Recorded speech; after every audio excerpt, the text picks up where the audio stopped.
Bien, bonjour à toutes et à tous. Aujourd'hui, on se retrouve pour un tuto crochet de cette petite marguerite assez rapide et simple à faire. Je l'avais trouvé dans une autre langue sur YouTube, mais pas en français. Donc je me suis dit, pourquoi pas faire le tuto en français justement pour tout le monde. J'ai ajouté une petite épingle à nourrice derrière pour faire justement une broche. Ça peut être très intéressant à utiliser sur des vêtements ou des sacs ou pour faire quelque chose avec, tout simplement. Alors pour ceci, vous avez besoin donc d'un crochet. Alors moi j'ai utilisé un crochet en 3 mm, mais vous pouvez utiliser un crochet de n'importe quelle taille tant que vous avez la laine qui suit avec. Vous aurez besoin aussi donc d'une aiguille pour coudre, d'une paire de ciseaux, sinon vous n'allez pas pouvoir couper votre laine, d'une épingle à nourrice ou une broche. Moi j'avais que ça sous la main quand je l'ai fait, donc voilà, on fait avec les moyens du bord. De la laine pour le milieu de notre marguerite. Et donc une laine d'une couleur pour faire les pétales. Vous pourrez prendre ce que vous voulez comme couleur, tant que cela vous plaise. Alors pour commencer, nous allons faire un cercle magique. Donc pour ce faire, vous allez prendre votre fil, votre laine, vous allez l'enrouler autour de vos deux doigts et la tourner de sorte à ce que ça fasse une sorte de croix. C'est compliqué pour moi, hein. C'est un très bon exercice pour moi parce que je ne sais pas expliquer de base. Donc regardez bien ici à l'écran, hein, je refais correctement et plus lentement pour vous expliquer. Puis vous allez prendre après votre crochet, le passer en dessous du premier fil, ramener votre deuxième fil en dessous, puis vous allez prendre vos crochets, tourner votre laine et après ramener pour faire un jeté. En gros, vous faites un jeté pour faire une boucle et donc fermer ce cercle magique.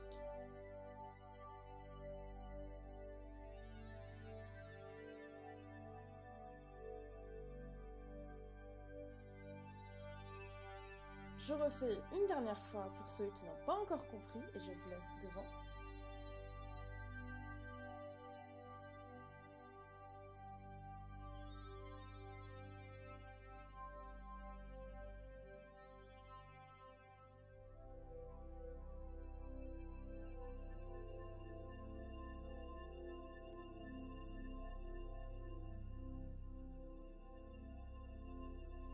Ensuite, quand votre cercle magique est fait, nous allons tout simplement faire 2 mailles en l'air. Alors qu'est-ce que c'est 2 mailles en l'air? C'est juste ramener votre laine qui est sur votre gauche ou votre droite, tout dépend si vous êtes gaucher ou droitier, et vous allez la ramener dans la boucle que vous avez fait. Et vous allez en faire 2 comme ceci. Là on a fait la première et là on fait la deuxième.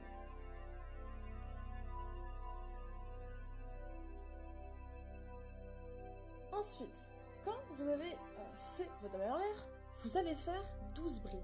Vous allez faire un jeté sur votre crochet, le ramener en dessous, dans votre cercle magique. Comme ça, vous aurez 3 boucles sur votre crochet. Puis, vous allez ramener les 2 premières boucles ensemble.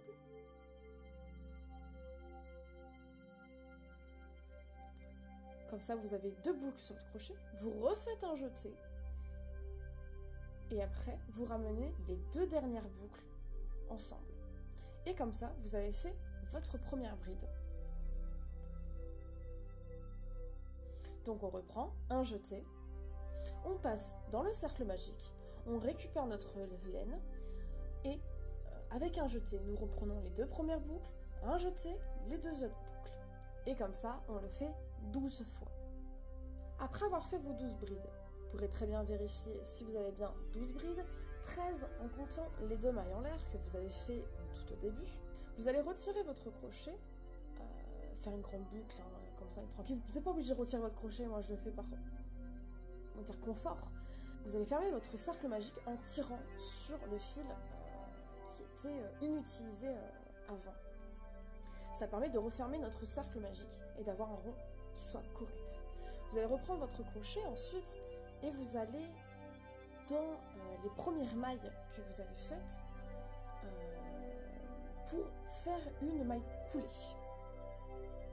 Une maille coulée qui va servir à finir votre cercle qui est donc le centre de votre marguerite.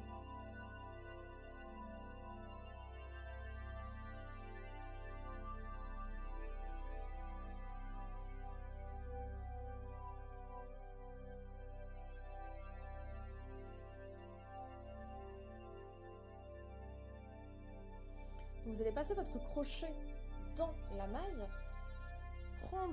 faire un jeté avec votre laine et ramener directement votre laine à l'intérieur de la première boucle, mais aussi directement dans la deuxième boucle. On ne refait pas un jeté, on y va directement. Ça permet de refermer et de faire une maille qui soit un peu invisible en quelque sorte. Après avoir fait votre maille coulée, vous allez couper une longueur de fil pour pouvoir faire la couture de la broche. Si vous voulez faire bien sûr une broche, vous n'êtes pas obligé de couper plus long le fil si vous ne voulez pas faire de broche. Vous coupez votre fil et vous allez tirer sur la boucle existante pour justement fermer votre cercle, votre rond de maille. Vous prenez votre fil pour faire les pétales et vous allez faire un simple nœud coulant.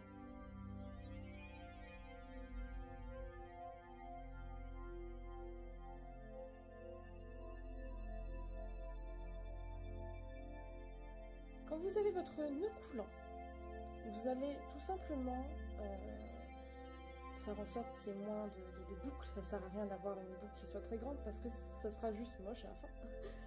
Vous allez prendre votre petit rond, votre petit centre de fleurs et vous allez piquer n'importe où. Ça n'a aucune importance.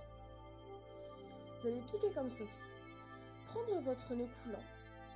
Et vous allez le ramener comme si vous aviez fait un jeté et que vous le ramenez de l'autre côté de la maille. Et vous allez faire une maille en l'air. Après avoir passé votre boucle dans la maille, vous allez faire 14 mailles en l'air pour démarrer la confection des pétales.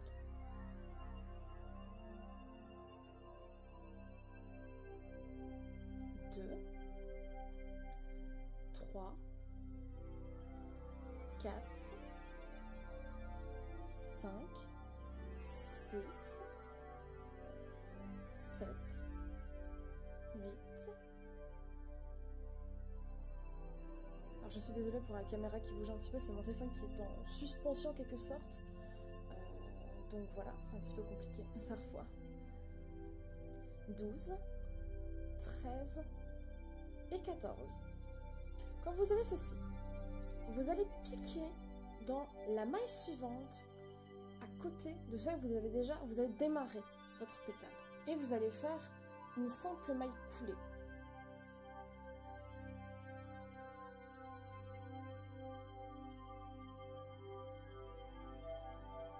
Quand vous avez fait ceci, vous recommencez ce que vous avez fait précédemment, à savoir 14 mailles en l'air pour recréer une deuxième pétale comme nous l'avons fait ici.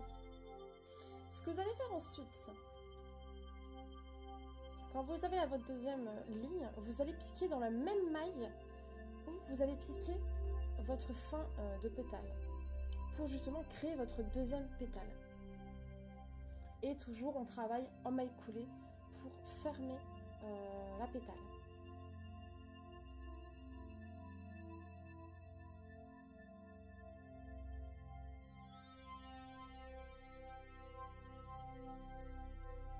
Et comme ça, vous avez votre deuxième pétale de fête. Et encore une fois, vous allez recommencer ce système de 14 mailles en l'air et après une maille coulée pour fermer la pétale. Et toujours 2 mailles coulées dans une seule maille.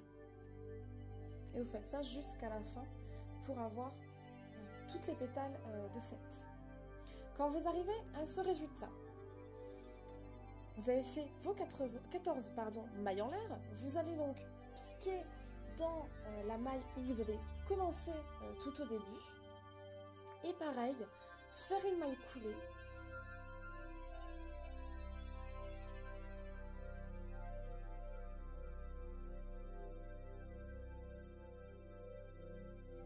Et par sécurité, vous pouvez quand même, si vous le souhaitez, refaire une maille coulée.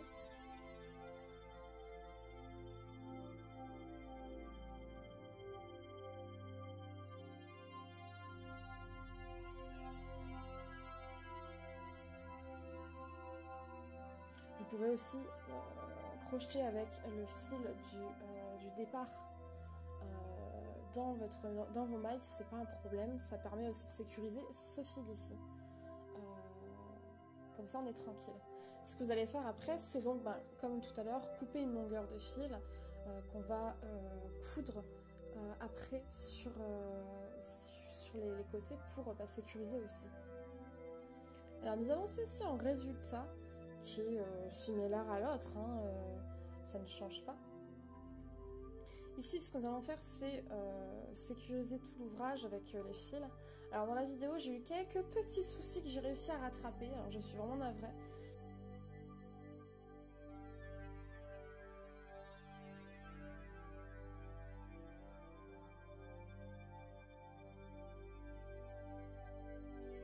Et là, j'ai eu un petit souci, j'ai mal géré mes nœuds. Mais voilà, c'est encore quelque chose que j'ai encore du mal de mon côté, je suis encore qu'une débutante aussi. Donc voilà.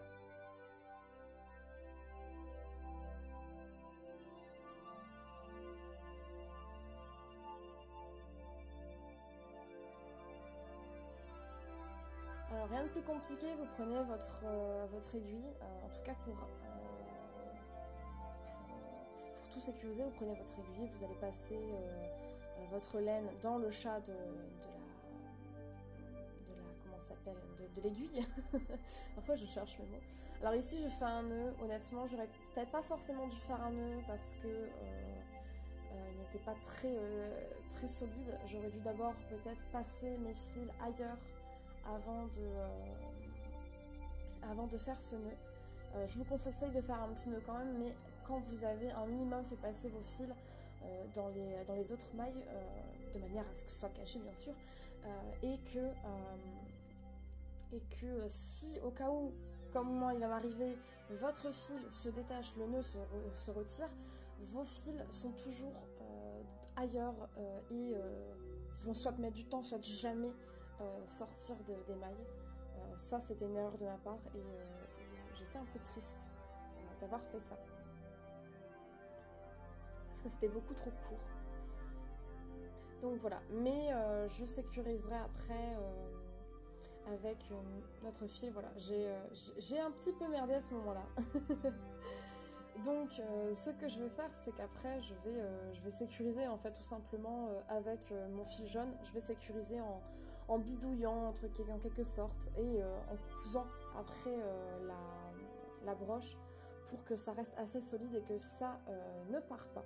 Mais bon, on fait tous des erreurs, on fait tous des ratés, c'est pas grave, j'ai réussi quand même à modifier ceci pour que ce soit assez correct.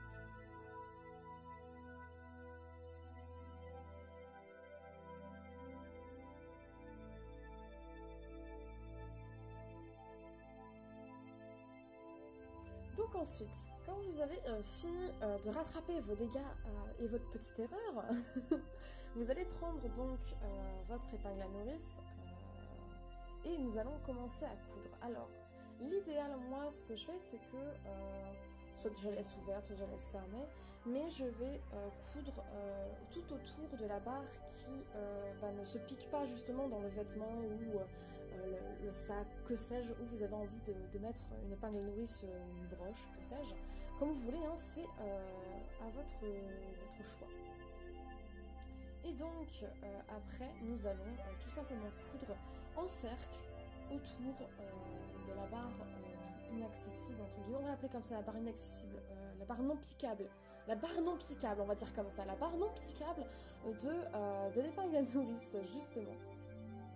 Le fait en plus d'avoir passé mon fil que je vais coudre dans mon erreur, ça va faire que je vais quand même sécuriser un peu plus.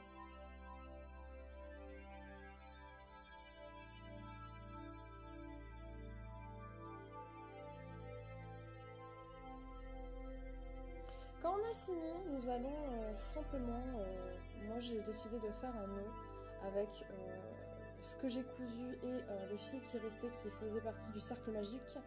J'ai fait un bon nœud cette fois-ci et pas comme tout à l'heure, mais là je vais cacher mes fils avant de les couper.